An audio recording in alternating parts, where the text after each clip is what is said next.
para estar gravando. Então, a interrupção ela pode ser assíncrona com relação às execuções de instrução, tá? Então, você não tem uma sincronia, né?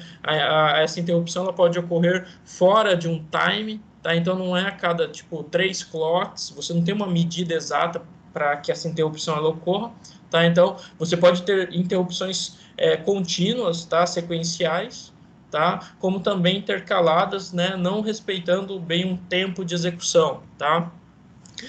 Existe então uma unidade de controle na unidade de processamento que verifica se essa interrupção ela é do dispositivo de entrada e saída, tá? Por quê? O sistema computacional em si, ele é processado, é executado de forma a trocar esses processos durante sua execução. Por exemplo, às vezes eu abro aqui uma ferramenta, como por exemplo, meu LibreOffice, e aí na minha solicitação de usuário para abrir a ferramenta, né, o aplicativo ou, né, o software, uma carga de processos é chamada, é instanciada. Aí a unidade de processamento, o que ela tem que fazer? Ela tem que verificar se todos os processos daquela minha ação estão ativos, né? E começar a executar, né, processar esses dados. Em alguns casos, né, você acaba interagindo, né? Às vezes a ferramenta, como por exemplo, não é o caso do LibreOffice, mas, por exemplo, eu poderia estar executando uma outra ferramenta que utiliza, sei lá, um sensor, tá? Então, essa leitura do sensor, ela, para que essa informação ela entre no sistema computacional, ela precisa executar o que a gente chama de interrupção. Ela interrompe o processo atual para estar inserindo ou requisitando algo para a unidade de processamento, né, requisitando algo para algum recurso, tá? E em específico, geralmente é utilizado bastante com recursos de entrada e saída, porque teclado, mouse, né, monitor, impressora, são recursos, né, de entrada e saída. E a todo momento esses recursos precisam interromper o sistema para estar executando seus passos, tá? Então, quando essa interrupção de entrada e saída ocorre, são transmitidas informações adicionais, ou seja, são realizadas requisições para garantir que a unidade de processamento ela possa interagir com esse recurso que está solicitando, tá? E aí, então, quando isso ocorre, a identificação desse dispositivo, ela vem junto com essas informações. Então, a interrupção, ela é uma garantia de que durante, né, o processo de execução do sistema computacional, a arquitetura ela possa conversar com o sistema operacional. Então, a interrupção não é bem somente para interromper um processo ou interromper com a ideia de parar, né? Mas e sim uma oportunidade que o sistema possui para justamente justificar uma requisição ou uma solicitação de um dispositivo externo, tá? As interrupções elas podem representar então alguns dispositivos, né? Elas podem criar esse vínculo de interação com dispositivos, tá? Que podem ser diferentes propriedades. Então você pode, por exemplo, gerar essa interrupção, ou seja, essa interrupção ela pode ser gerada, por exemplo, fora da unidade de processamento, entre os recursos. Vou dar um exemplo. Um caso bem, né, leitura de cartão de memória, tá? Necessariamente, às vezes, durante a manipulação dos dados através do mouse ou do teclado, você meio que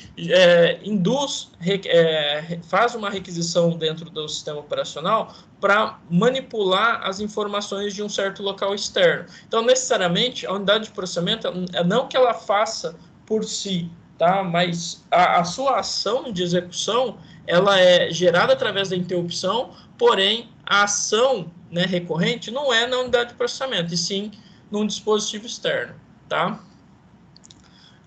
Bom, a gente tem o DMA, a entrada do DMA é bem simples, tá? Porque na época das versões dos sistemas em lote, né, monousuário, monoprocessável, que só podia executar um processo por vez, você tinha que dispensar, ou seja, utilizar o processador como uma base de execução. É ele quem era responsável por identificar os processos e causava, então, um desperdício de tempo, tá?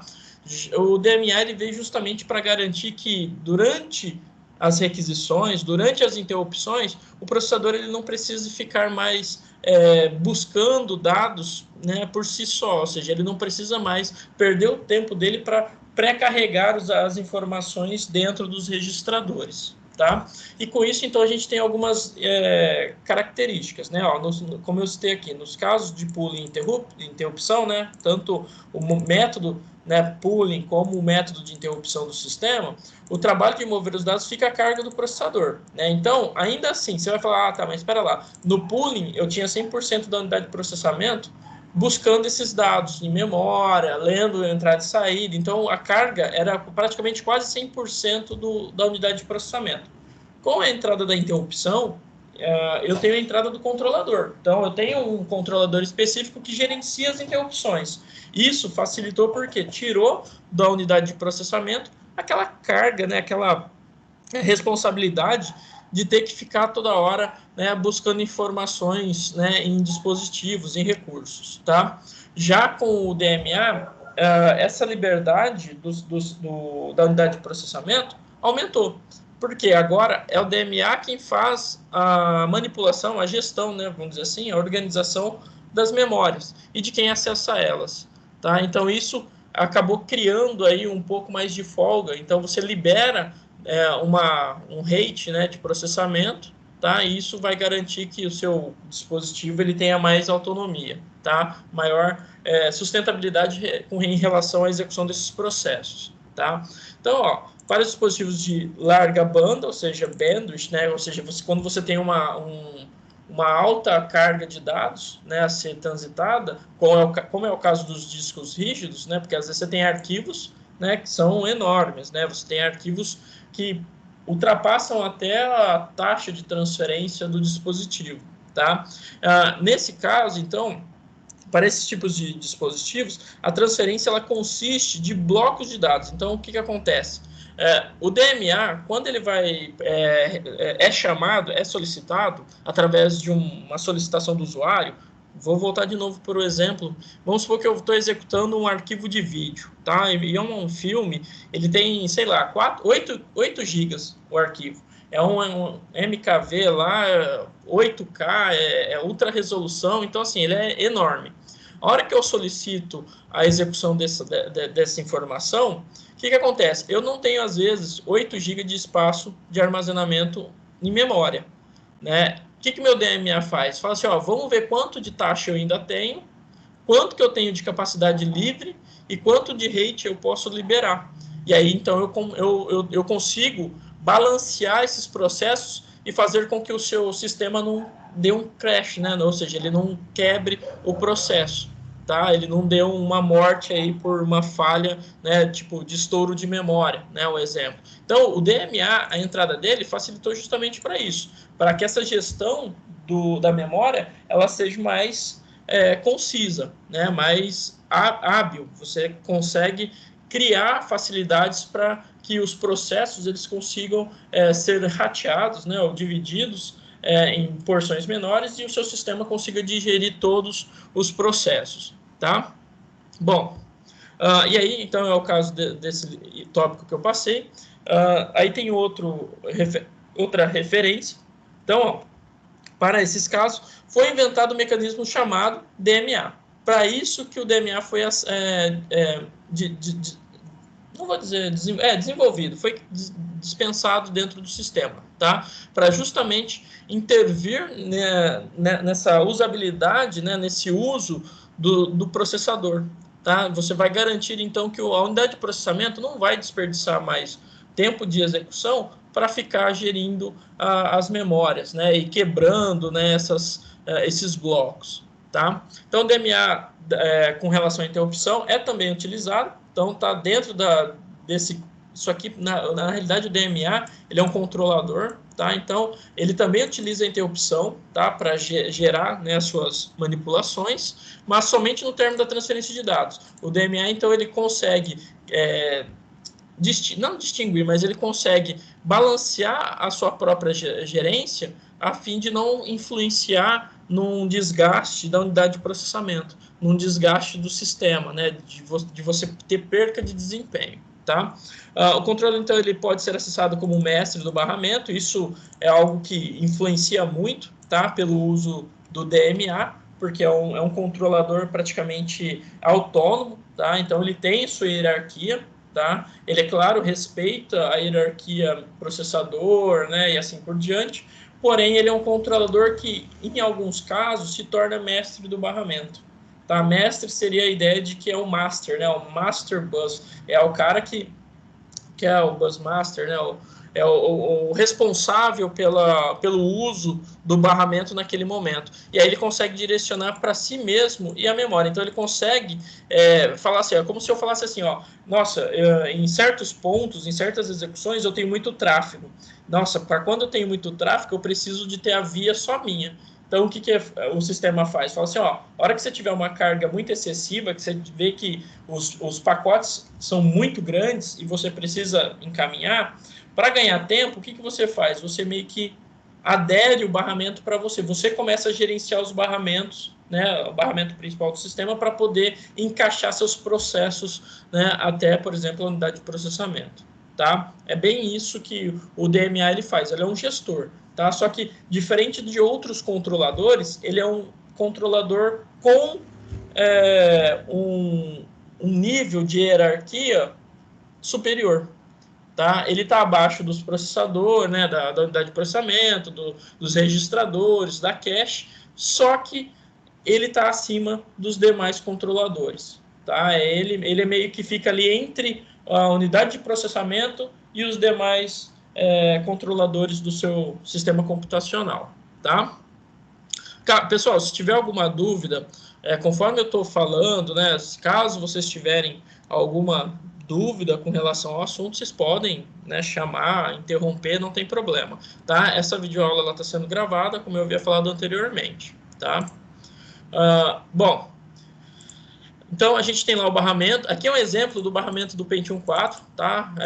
Aí você vai falar assim, mas mudou muita coisa de lá para cá? Não, praticamente não mudou muita coisa, não. O barramento ele é o mesmo, tá? A estrutura da unidade de processamento é praticamente a mesma. O que muda, é claro, é a composição e a arquitetura em si. Mas a estrutura é praticamente a mesma, tá? Bom, então lá na versão dos Pentium 4, antes mesmo do Dual Core, né, do Core 2 Duo, do multiprocessamento, a unidade de processamento ela se conectava aos periféricos através de dois chips principais. Quando eu falo periféricos, eu falo tipo vídeo, teclado, mouse, sei lá, né? Vídeo, quando eu falo, é monitor, né, saída, né, impressora, USB, esses periféricos, esses dispositivos, eles eram conectados através desses dois chips principais. Um deles era o que a gente chamava de Bridge Norte, ou seja, a ponte norte, tá? Que é a parte superior da unidade de processamento.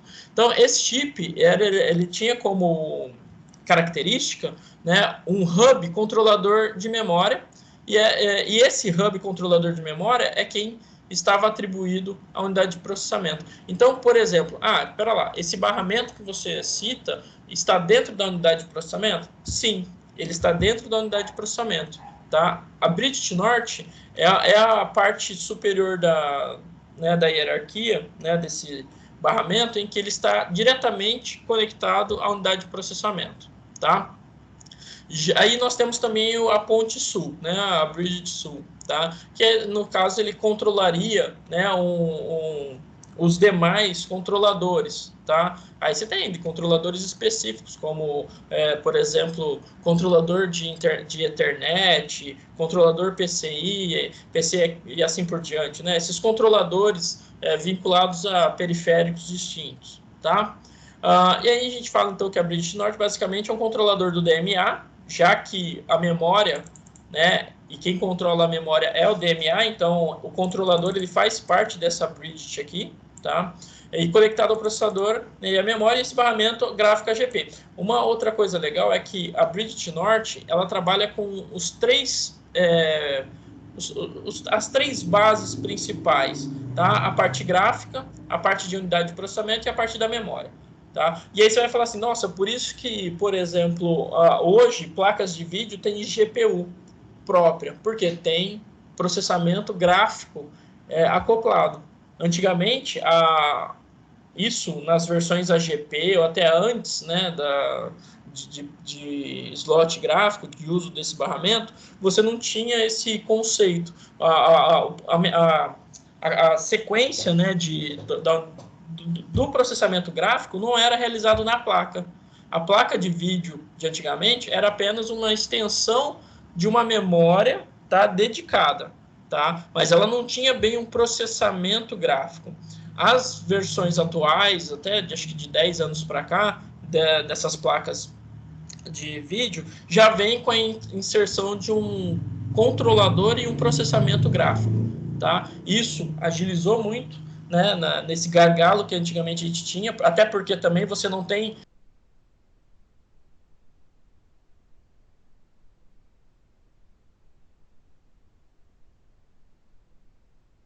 O Kenji, tá mutado tua voz. Aham. Se eu tô falando Aham. aqui, vocês não falam nada? Mas mutou Travou agora. agora. Ah, tá, mutou agora. Mas mutou... Eu já estava falando das bridges, né? Aham. Já foi. É isso Travou mesmo. Que agora mesmo. susto. Então tá bom. Alguém me mutou. Então tá bom. Só para continuar, tá? Essa Bridge Norte, ela meio que, né, caracteriza esses drivers, né, ou os processos que vinculam a parte gráfica, memória e unidade de processamento, tá? Então, a ideia da GPU, ela partiu daí também, tá? Você incluir uma unidade de processamento dentro da placa gráfica, tá? A Bridge Sul conecta os demais barramentos de entrada e saída, né? E aí a gente tem, não só a Intel, mas também outros fabricantes agregaram, né, adaptaram-se para esses mesmos conjuntos, né, de chip. A Pentium 4 foi a primeira a lançar, né, essa divisão entre dois chips, né, duas pontes, mas dali para frente, boa parte das outras desenvolvedoras, né, de unidade de processamento agregaram, né, aderiram a essa mesma ideia. Tá? Aqui é só um exemplo, tá, do barramento. Tá? Então, você tem lá a unidade de processamento, né, o processador. O processador ele é conectado diretamente na ponte norte, seria na North Bridge, né, o Bridge Norte, tanto faz. Tá? E essa Bridge Norte é ligada na PCI Express, que geralmente vincula a parte gráfica, e é ligada diretamente à memória RAM. Tá? Então, a Bridge Norte ela tem uma taxa de transferência muito alta com a unidade de processamento, e ela tem uma taxa de transferência intermediária para a PCI Express e a memória RAM. Tá? Quem fica responsável pelas outras interfaces, né, como a BIOS, IDE, ISA, USB, PCI? A Ponte Sul, tá? E é claro, a Ponte Sul e a Ponte Norte, ela tem um barramento, né, que se conecta uma à outra, tá? Então, a arquitetura de processamento, ela segue esse padrão, tá? É claro que em alguns momentos você vai observar que, mas a AMD, ela tem um novo padrão, assim, às vezes ela pode até alternar isso aqui, dividir a Ponte Sul ou a Ponte Norte, mas o conceito é o mesmo. Tá? De que você, dentro da unidade, dentro da estrutura desses barramentos, você tem essa divisão, né, de conexão entre os recursos. Tá? Aqui é um exemplo, tá, de como visualmente seria, né, do Pentium 4. Então, a gente tem lá a hub, né, controlador de memória, que seria a ponte norte e a ponte sul. Tá? Aqui tem os modelos, tá, do Pentium 4, né, da versão compatível com o Pentium 4. Tá? E aí você tem algumas características, tá, de informações. Se você observar, a ponte norte, ela trabalha numa velocidade de comunicação em gigabytes por segundo. Isso, eu estou falando, o Pentium 4 é velho, é antigo, tá? Tem no mínimo aí 15 anos, tá? Esse Pentium 4. Então tem 15 anos essa estrutura. Mas se você observar a diferença de velocidade da ponte norte para a ponte sul, você vai observar que realmente, né, se você tivesse que adaptar, por exemplo, as DIMMs de memória com velocidade de 3.2 GB por segundo, nas mesmas portas que trabalham a 150 megabytes por segundo, você teria um gargalo. Tá? Por isso que essa divisão entre as pontes ela foi sancionada pelos desenvolvedores da arquitetura, tá? Desses novos barramentos, tá? A partir da Pentium 4. Tá? Então, aqui é mais ou menos só para você ter uma ideia, ó, a parte de som trabalhava, né, a 1 megabytes por segundo, hoje você tem uma taxa maior, né, de conexão, ou seja, de vínculo desse barramento. O serial ATA, né, que seria a parte de disco, trabalhando a 150, hoje você tem SSD, né, ligado, e com leitura muito superior a isso. Tá? E o barramento também, entre outras versões. E se você observar, o barramento entre os controladores é de apenas 266 megabytes por segundo. É baixíssimo. Por quê? Aqui em cima você precisa de alta velocidade de dados, tá? E aqui embaixo não precisa de tanto. Significa que, em termos de custo, a ponte norte, né, ou seja, os barramentos da ponte norte são, sei lá, pode botar aí de 10 a 15 vezes com maior custo do que a ponte sul, tá? Isso é só algumas informações relacionadas. Já na versão i7, né, da família já atual, se você observar, você tem as mesmas pontes, né, ó, ponte norte e ponte sul, porém, é claro, você tem aí uma melhoria, né, vamos dizer assim, dos recursos. Por exemplo, já nos processadores da família Core, Core i, né, tanto faz 3, 5, 7, aqui eu peguei o modelo das 7, tá? Se você observar, o barramento que tinha do chip norte, ele já não está mais ligado na memória. A memória, ela já através dos recursos de controladores específicos, como o DMA, estão ligados diretamente dentro da unidade de processamento. Ou seja, a unidade de processamento já tem um controlador interno específico para se manter comunicando com as memórias, tá? Então, essas memórias, elas estão ligadas diretamente com as memórias cache, por exemplo, que, na realidade, são as memórias mais rápidas e mais próximas da unidade de processamento. A ponte norte, ela ainda fica conectada, né, diretamente com a PCI Express, que é a parte gráfica, e a ponte sul com os demais, né, controladores, como, por exemplo, de áudio, de HD, né, discos, de internet, ó, né, integrado ou não, da BIOS, tá? Os demais barramentos. E se você observar, hoje você tem aí uma velocidade muito maior. Tá? Aqui trabalhando essa ponte entre a ponte norte, essa conexão, esse barramento, até o processador, trabalhando a 25,6 GB por segundo. Tá? A conexão entre as pontes de 266 MB foi para 2 GB, né? 2 GB por segundo. Tá? E as de baixo também você tem aí uma melhoria, né, vamos dizer assim, nos barramentos de comunicação, tá, pessoal? Isso aqui, essa parte é opcional, tá? Esse Matrix Strange Technology é uma tecnologia opcional incorporada, porque depende da versão do seu processador, você tem ou não aquele Intel Turbo Memory ou Matrix Storage, tá? Para gerar uma matriz, né, de redundância dentro do armazenamento, tá? Alguma dúvida, vocês podem perguntar, tá, pessoal? Se eu estiver correndo também, vocês pedem para parar. Você fala assim, ó, não, diminui aí o fluxo, tá muito rápido, né? Dá um break aí, dá uma aliviada, tá? Bom, exemplos de conjunto de chips da Bridge Norte, tá? Então eu peguei isso aqui, que eu peguei de um livro, então por isso está bem antigo, tá? Isso aqui é um chipset lá 875 e um 845, tá? Eles são barramentos 64 bits já, mas trabalhando a 800 MHz e a 400, tá? Se você observar, dá para pegar a versão do computador dessa arquitetura através do tipo de memória que ele adere, que ainda é DDR, não é nem DDR2, tá? Porém, ele ainda trabalha, o sistema de barramentos são 64 bits, tá? Bom, então aqui tem algumas informações com relação... É claro que esses dados, né, se você pegar hoje um chip atual, 1151, né, esses valores são altamente, né, superiores, não tem nem comparação, tá? Principalmente a largura, né, e a quantidade de barramentos para memória, tá? Isso aqui você pode botar aí, provavelmente está em 8x de quase 200, tá? 200 e pouco. Então, a diferença é bem grande, tá? Lembrando também, tem cerca de 12, 13 anos, tá? Esses chipsets, no mínimo, tá? Ou até um pouco mais, porque são se eu não me engano, da época do 775, tá? Foi naquela época do chipset de conexão, né, do socket 775, tá? Daí para trás. Bom, entre outros, eu deixei mais só para complementar mesmo, para que vocês observem, né, a diferença de velocidade, a capacidade de memória, né, máxima, né, entre outras funções ou, né, disponibilidade de recursos, tá?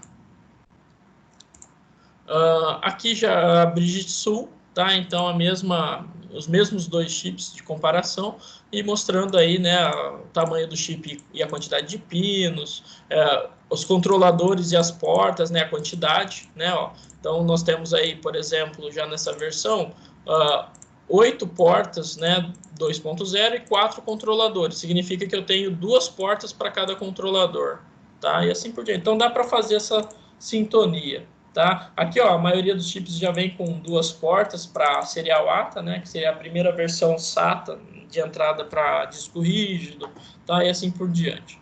Bom, dando sequência, deixa eu ver. Esse daqui é o mesmo. Beleza. É que eu copiei e colei, acho que não deve ter. Ou dupliquei aqui para cima e não mexi. Tá? Mas é o mesmo desse daqui de cima que a gente já havia falado. Tá? Bom, e aí a gente cai, então, em acesso ao disco rígido, tá, pessoal? Então, a gente tem aí a parte de leitura, né, de setores através do disco rígido. Aí você vai falar assim, poxa, mas eu preciso identificar isso, porque hoje tudo é praticamente SSD, né, o armazenamento. O SSD, ele é um sólido, né, um disco sólido, ele trabalha com circuito integrado.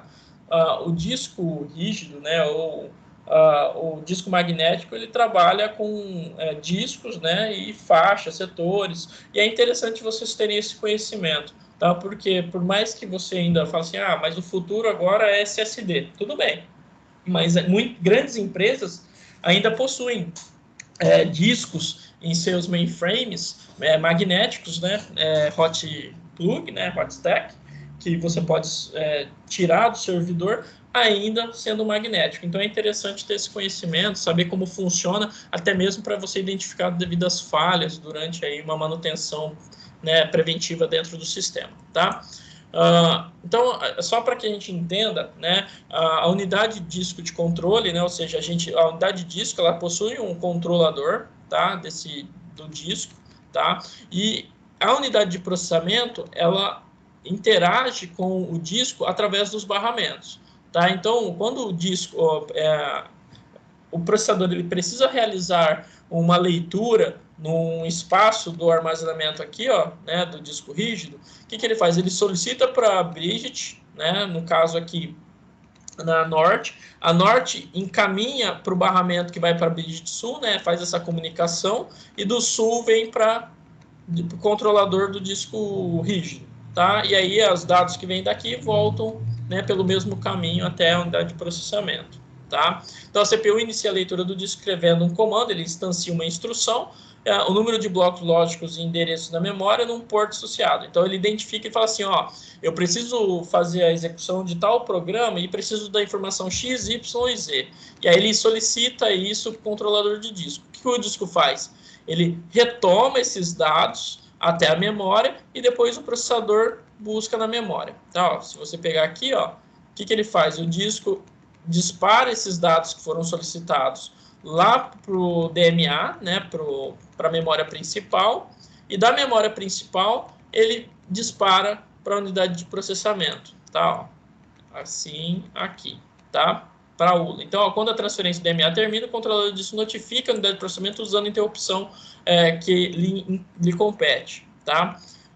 É claro que a memória, no caso aqui, eu até acho que ele seria daqui, ó. Eu até fiz errado. Eu acho que eu copiei e colei o anterior e não atualizei isso aqui, ó. Vou até mudar, depois eu altero lá, tá? Isso aqui, tá? O passo 3, na realidade, quando o DMA ele recebe toda a carga de informação lá do disco rígido, ele dispara novamente o processo, ou seja, ele envia esses dados conforme a unidade de processamento ela exige, ela precisa. Conforme ela vai necessitando, vai tendo esse envio de dados para a unidade de processamento, tá? Bom, o disco ele é separado por pratos, tá? Então o disco rígido ele possui pratos, esses pratos possuem setores, trilhas, né, na realidade, tracks, tá? Como se fosse um disco desse de vinil, tá? E cada track possui setores, tá? E são nesses setores que você tem aí a gravação da informação, né? É claro, informação binária, tá? Aqui eu tenho mais ou menos só uma informação de latência, tá? Média, ou seja, de carga, de tráfego, tá? Dentro do disco, tá? Então dá para você especificar qual o tempo de acesso para cada ação dentro do disco. É claro que aqui é um exemplo, tá? Então, por exemplo, aqui, ó, tô falando assim, ó, com os discos que giram entre 5.400 RPM até 15.000. Você tem discos de 5.4 até 15.000 RPM, que é os casos lá daqueles HDs Raptor, tá? Que era uma versão lá, Barracuda Raptor, que vinha até 15.000 RPM. Era bem mais rápido, só que tinha uma possibilidade de erro de leitura maior, tá? Então ele meio que patinava às vezes pela velocidade que ele tinha de rotação, tá? Tem o servidor também, né, Candy? Os 21K, Raptors, né? isso, tem os servidores. É que aqui para uso comercial, mas tem sim, tem outras versões que são muito mais rápidas. Tanto que a gente falava isso bastante. Pô, o computador caiu no chão assim, deu uma queda, o HD vai para o saco. Por quê? Porque se descompensar o centro gravitacional do disco, você tem erro de velocidade. E erro de velocidade dá erro de leitura. E aí, tipo, o HD começa a querer patinar e não consegue fazer a leitura no tempo correto. Tá? Ele não consegue validar os dados que ele está lendo. Por isso que o HD, hoje o SSD ele mudou um pouco porque não tem tanto, né, mas com esses discos, os discos rígidos que eram baseados, né, nesse padrão magnético, você tinha muito problema com, às vezes a pessoa bater o HD, deixar cair no chão, nossa, às vezes a pessoa tirava o HD para dar manutenção e sem querer escorregava e batia de canto, ou... não, já era. Esse negócio não é que era mito, tá? Passar o ímã, né, por cima do HD apagava. Tinha o risco, mas a caixa do HD ela é meio que selada, tá? Então ela é para evitar mesmo a interferência magnética de outros componentes, tá? Mas, é claro, ímã de baixa potência não interfere. Mas se você colocar esse teu HD sei lá, num ímã de alta potência, nesses de dímio, aí, sei lá, aqueles... Não, aí estraga, aí, querendo ou não, você tem aí um descompensamento da posição dessas trilhas, tá? Dos pratos, e aí você pode criar aí um defeito, né, de estrutura do HD, tá?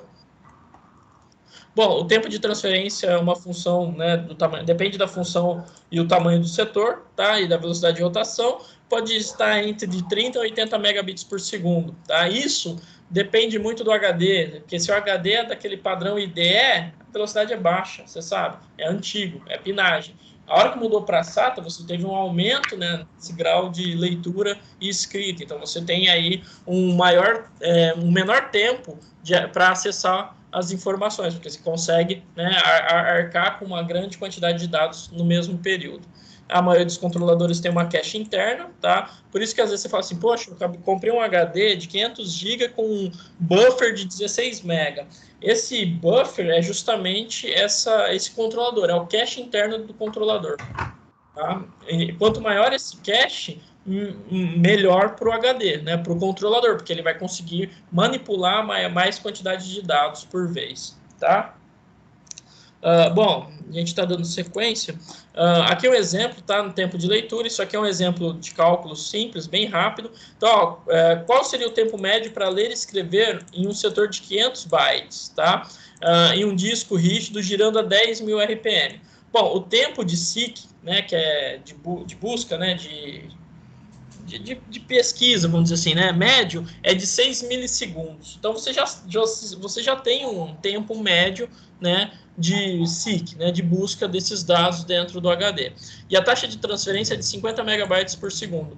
E o overhead, tá, da controladora é de 0,2 milissegundos. O overhead, na realidade, é o movimento da cabeça de busca, tá, É que eu não tenho aqui, talvez eu tenha, deixa eu ver, não tem nenhuma imagem. Deixa eu ver se eu acho aqui, ó.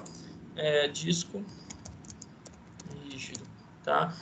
Quando eu falo, né, o overhead, é o tempo em que essa... Deixa eu pegar aqui. Aí. O tempo que esse pratinho aqui, ó, essa pinça, é a cabeça, é que ela transita aqui, ó, no disco, tá? Esse é o tempo, 0,2 milissegundos para ele ficar movimentando. Eu cheguei a fazer um vídeo, eu não coloquei, tá? Mas eu fiz um vídeo mostrando o funcionamento, tá, de um HD aberto, tá? Ele não dura muito tempo aberto, é claro, você tem influência, né? Se você tira aquela tampa, você acaba abrindo aí para poeira, para outras, né? Acaba detonando o HD, mas era um HD que já estava meio pifado, tá? Eu abri mesmo só para mostrar, tá? Mas eu acho que depois eu publico o vídeo, eu tinha deixado ele no celular. E aí, então, como é que eu faço para identificar esse tempo, né, de acesso? Aí é bem simples. O tempo médio vai ser igual ao tempo do SIC, né, o tempo de busca, mais a latência rotacional, tá? Mais o tempo de transferência médio. E o overhead da controladora. No caso, em padrão, é sempre 0.2, 0.1, depende da fabricante do disco rígido, tá? Feito isso, você vai fazer a somatória, tá? Desses valores. Então, você tem lá os 6 milissegundos, tá? Cadê? Aqui, ó. Que é o tempo médio anunciado do SIC, mais meio vezes 10/60, tá? Para identificar a latência rotacional de rotação, mais o tempo de transferência. Então, você tem que pegar os 512 bytes, que é o que você quer buscar, né, escrever ou ler no setor lá do HD, né, dividido pela rotação, tá? Aliás, pela taxa de transferência, tá? No caso, são 50 megabytes, como são 512, você divide por 50 mil. Mais os 2 milissegundos, ou 0,2 milissegundos, que é o overhead da controladora, tá? Do movimento da cabeça. Isso você vai fazendo os cálculos, dá um total de 9,2 milissegundos, tá? Então, para transferir esses mesmos, para fazer a leitura ou escrita dos 512 bytes em um disco a 10.000 RPM, com essa taxa de 50 megabytes por segundo, você tem aí, no mínimo, 9,2 milissegundos para a realização dessa transferência. Então, a máquina ela fica 9,2 milissegundos. Tá? Isso é até um pouco menos que um piscar de olhos, porque o piscar você ainda leva um pouco mais de tempo. Então, é bem rápido. Tá? Só que se você pensar que é 512 bytes e você tem que transferir, sei lá, 20 GB, então você tem mais ou menos uma ideia do tempo de transferência, né, do tempo de leitura dessa informação. Tá? Isso fazendo um cálculo simples, né, tendo essas informações características do disco rígido. Tá, pessoal? Isso foi só um exemplo, não precisa se preocupar, eu não vou dar questões desse tipo, né, pedindo para calcular o tempo de velocidade. Não, tá? Bom, a gente vai falar um pouco sobre RAID, tá? O RAID, na realidade, não é o RAID mata-barata, tá? É o RAID realizado entre HDs. Tem uma parte prática, tá? Que eu faço no laboratório. Aqui, se quem quiser aprender ou quiser fazer aí um RAID, eu explico, tá? Eu monto lá um vídeo, deixa eu até mostrar aqui, ó. Eu tô até baixei já aí, ó, a ISO, tá, do Windows Server, porque um RAID você não faz ele com sistemas operacionais comuns. Você não consegue fazer por exemplo, você até faz um espelhamento, um RAID 1, aí RAID 0 num sistema operacional comercial. Mas para fazer um RAID 5, um RAID 10 e os demais, você precisa o sistema operacional ele tem que ser compatível com a requisição. E aí somente servidores, tá? Bom, isso eu explico aqui, não precisa se preocupar, tá? É uma informação a mais aí que eu acho que é válido, tá? Então, quando a gente fala sobre RAID, é justamente você pegar mais de um disco e transformar num só. E não só um só, né? Em outras possibilidades, como, por exemplo, a questão da disponibilidade do recurso, né? Da redundância, né? Da garantia de que seus dados sempre vão estar intactos. Você não tem, dificilmente, com o uso de RAID, você não vai ter dano, né, estrutural de informação dentro do HD. Dificilmente. Depende muito da estrutura de como você vai implementar isso, tá? Dúvida? Beleza. Bom, então na sequência, ó, a gente sabe que o RAID seria a ideia, é o mesmo, né, transcrito de Redundant Arrays of Inexpensive Disk, né, ou seja, é uma redundância de discos, né, significa que através de um RAID você consegue criar, né, de certa forma, ou um aumento de velocidade, né, um aumento de desempenho, ou um aumento de capacidade, tá? Então, ó, substituindo dois discos grandes por muitos discos pequenos. O melhor a fazer, né? Vamos supor, tem gente que fala assim, eu tenho lá no meu servidor 8 teras de informação. Mas como é que tá esses 8 teras? Não, são 4 discos de 2 teras. Aí você fala, pô, 4 discos de 2 teras.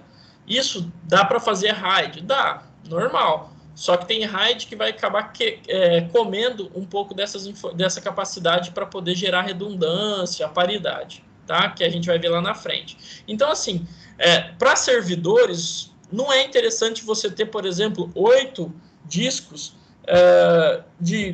ou 8 não, 4 discos de 2 tera para dar os 8 tera, tá? Seria interessante, por exemplo, você ter 16 discos de 500, porque são 16 cabeças fazendo leitura e 16 cabeças fazendo escrita. Então, você trazer isso para 4 cabeças, você quer dizer, você está falando, muita informação e pouca mão de obra, tá? Então, não compensa. Por isso que quando você vai, eu não sei se alguém já foi em servidores, tá? Eles têm lá uma rack, né, um gabinete, né? Quando eu falo hack, deixa eu mostrar um hack de servidor. Não sei se todo mundo já. Tá, aquele cara que invade, não é? Não. O hack. Não, o hacker mas o hack seria mais ou menos de. Vou ter que colocar hack servidor. Escrevi com. O hacker hack. Dirige um hack. Hack de disco, tá? Disco rígido, tá?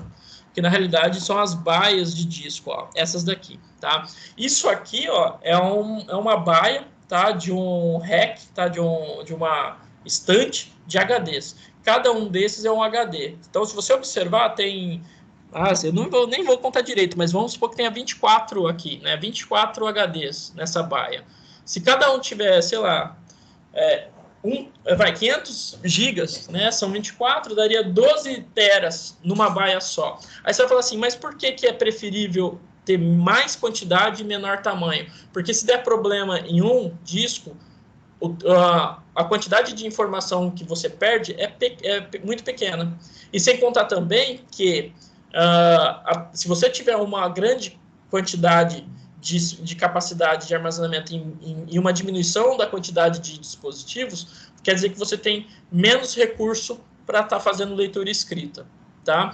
Tem outros aqui que que são mais antigos, né? Algumas baias principais e as baias secundárias, né? Para justamente absorver, os HDs, tá? Cada slot desse é um HD, isso é um chama hot plug, tá? Que você pode remover o HD e o sistema normal está funcionando. Você pode dar manutenção nos HDs e o sistema não para, tá? Porque existe uma paridade entre eles. Quando esse cara aqui, por exemplo, queima, esse de cima e esse de baixo meio que compartilha os dados que estavam nele. Então você não tem perca do sistema. Isso eu vou explicar já já, tá? E tem outras versões. Só para vocês verem, eu queria pegar acho que lá quando a gente fazia aqui, ó, achei. Aí, ó, ele é dessa forma, tá? Ó. Então, você aperta o botãozinho, abre essa alavanca e puxa ele. E ele sai, o HD está aqui dentro. Tá? É como se fosse um disco, né? Que você encaixa, uma fita que você encaixa e puxa. Tá? Esse é um de 8 baias, tá? 8 slots, tá? Para hot plug, tá? Tem até, acho que deve ter os padrões aqui, ó, não, disco, ó, tá, ITX, servidores, geralmente para servidores, tá, dificilmente você vai ver esse tipo de equipamento que não seja para servidor, tá, bom, continuar, com isso, então, eu consigo obter um maior espaço de armazenamento ou uma maior velocidade, só que isso gera um custo e gera um consumo, tá, que depois a gente tem que pesar, depende muito da situação.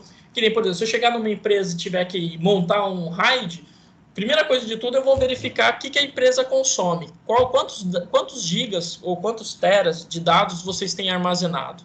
Ah, a gente tem lá 2 teras armazenado. Tá, mas essas informações são de quanto tempo? Ah, de 10 anos. Então, se eu for montar um RAID para uma empresa dessa, eu tenho que pensar lá na frente. Falo, pô, se ele já está usando 2 tera, 10 anos de empresa, vamos supor que essa empresa dure 20, 30 anos, para não ter que mexer nessa estrutura.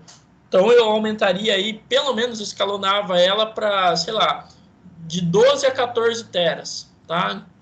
Isso em RAID. Aí você fala, nossa, mas de 2 para passar para 14 não é muito... Não, porque na hora que vocês vão ver que na hora de eu implementar o RAID, eu tenho perca de alguns blocos de armazenamento, tá? Para justamente garantir a integridade, a alta disponibilidade dessa informação, tá? Bom, eu só vou falar sobre esse slide aqui, o próximo a gente fala na próxima aula, porque já está dando 8h30, tá? Então, ó, a redundância é necessária, tá? Porque muitos discos menores, né, quanto maior a quantidade de disco é melhor, tá? Então, a redundância ela é necessária porque você pode ter uma confiabilidade maior, tá? Então, você tem aí um risco menor de ocorrência, tá? Então, quando você tem essa redundância, né, muitos mais discos menores têm menor confiabilidade do que alguns discos grandes. Foi o que eu falei. É muito melhor você ter aí uma quantidade maior de discos menores, né, com capacidades mais baixas, do que ter poucos discos com alta capacidade, tá? Em termos de confiança desses dados, é muito disparante, ou seja, você tem aí uma diferença muito grande. Confiabilidade numa sequência de maior quantidade de dispositivos de menor capacidade é muito maior, tá? Bom, de quanta redundância é necessária? É uma pergunta chave, né? Foi o que eu fiz. Se eu vou implementar numa empresa, eu pergunto qual é a capacidade, quanto que vocês estão hoje ocupando de armazenamento. Um armazenamento futuro eu já faço uma proporção, e aí eu já falo assim, ó, pera lá, você é uma empresa do quê? Ah, não, a gente é uma empresa de, sei lá, call center. Mas esses dados que vocês armazenam são registros, são cadastros? Não, é armazenamento aleatório? Ah, são dados aleatórios, mas que a gente tem, não é obrigatório o armazenamento, é temporário. Então, eu necessariamente não precisaria aplicar um RAID muito avançado, né, com uma paridade, né, um RAID 5, por exemplo. Dependendo da situação, se é só capacidade de armazenamento, eu poderia lá colocar um RAID 0, onde não há redundância. É um RAID, tá? Agora, você fala assim, não, mas eu precisava de uma garantia. Então, você pode usar um RAID 1, que é o chamado espelhamento, tá?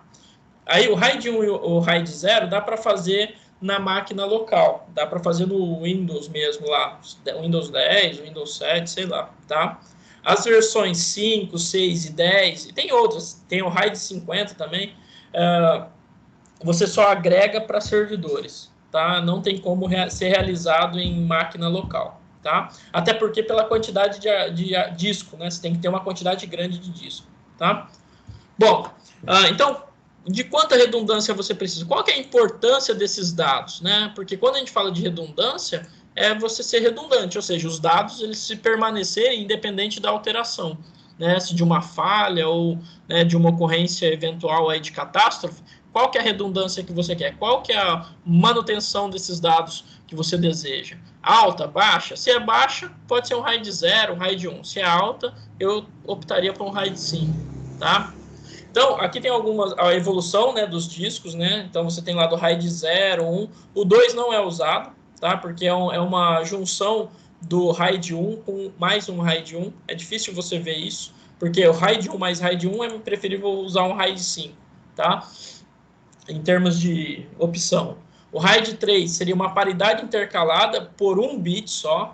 Isso acaba agregando um pouco de falta de desempenho, tá? Você consegue intercalar em capacidade, mas você perde um pouco na paridade, ou seja, na redundância dos dados, tá? O RAID 4 é a paridade intercalada por bloco, tá? Então, uma diferença do RAID 3, ele trabalha em bloco, então é um bloco de bits, tá? E o RAID 5, que é o mais comum, né, visto aí, né, vamos dizer assim, próximo, do que se encontra em algumas empresas, é uma paridade distribuída, não intercalada. Intercalada é sim, não, sim, não. Distribuída não, é uma distribuição harmônica, tá? Ela tem um formato diferenciado, tá? De distribuição. Por bloco também, tá? Ela determina intercalada porque, na realidade, não é um intercalamento, né, uma manipulação desses blocos em forma singular, e sim distribuída, de forma, não vou dizer anormal, mas bem, né, dispersa, tá? O RAID 6 seria a redundância da paridade mais um coeficiente, tá? Que aí é uma situação que dificilmente é aplicada hoje, porque gasta-se muito disco, né, uma unidade de armazenamento para realizar o RAID 6. Então, a princípio, os principais é o RAID 5, o RAID 1 e o RAID 0. E tem o RAID 10 também, que eu acho que eu coloquei lá no fundo, não citei ele aqui, mas eu mostro depois para vocês como que funciona, tá? Dúvida, pessoal? Não, Quê? Kendi, não dorme não, Kendi. Pessoal, ó, com relação a essa parte de paridade, vai ser legal. Eu vou pedir para vocês, quem quiser, né? Eu vou tentar fazer um vídeo ou na próxima aula a gente fazer ao vivo. Eu tenho o VirtualBox, eu tenho o Windows 10 aqui com o SQL Server instalado. Eu vou depois criar um outro Windows aqui, Server, já com o Windows Server, não, né? E aí eu posso fazer um vídeo mostrando, porque como eu estou virtualizando, eu posso inserir dentro do sisteminha que eu criar, sei lá, 10 discos de 500 mega, um exemplo. E aí criar essa paridade, criar esses RAIDs entre esses discos, tá? Então, é bem legal o exemplo, dá para entender legal. Eu vou tentar fazer isso em um curto tempo de vídeo. Se eu não conseguir, a gente tenta executar aqui, ou eu mostro mais ou menos, deixo meio que feito, e depois eu mostro para vocês como funciona, a configuração e assim por diante. Uma coisa interessante, que alguns vão gostar, o RAID 0, ele não possui redundância, porém, ele é bastante utilizado para capacidade de armazenamento, tá? E o RAID 0 ele facilita no seguinte, ele tem alto desempenho. Por quê? Você meio que... É a mesma coisa assim, ó. Se eu tiver um HD de 1 tera, eu tenho 1 tera só, e uma cabeça para movimentar esse 1 tera. Se eu tiver 4 discos de 250, eu vou ter o mesmo 1 tera, porém com 4 cabeças. Então, eu ganho desempenho em tempo de leitura e escrita, né? Eu acelero o processo de leitura e escrita, tá? Então, muita gente consegue, né, e concilia um RAID 0 em máquinas para, sei lá, servidores locais pequenos, para até mesmo acelerar o processo. Se você pesquisar na internet, até para acelerar, sei lá, a velocidade de jogos, né? Ó, RAID 0 jogos, né? Por exemplo. Aí, ó, jogos. Para jogos. Tem muita gente falando, ó, melhora o desempenho, melhora a performance, né? Qual que é o melhor? E, cara, eu vou ser bem sincero, é interessante, mas depende da sua configuração de máquina para ver se ele habilita esse RAID 0 de uma maneira legal, tá? E uma outra coisa, para funcionar tem que ser o mesmo modelo. Se você tiver, por exemplo, sei lá, um HD de 5.200 RPM e outro de 7, sei lá, de 12, de 15, você tem uma diferença de característica. Vai ter diferença nos resultados depois desse RAID. Tá? Geralmente o RAID você usa sempre o mesmo modelo, mesma configuração de dispositivo, tá? Beleza, pessoal? Bom, vou fazer o seguinte, eu finalizo a parte teórica, tá? Já deu 1h12 que eu tô falando, tô gastando aqui meu gogó. Alguém tem alguma dúvida? Não, tá ok aqui. Tá, beleza, ó, vai dormir aí, hein? A próxima aula é de quem? Do Jair? É. Aí, Bolsonaro. ó. Brincando. Messias. Pessoal, bom, então eu vou finalizar o vídeo, tá? Então a parte teórica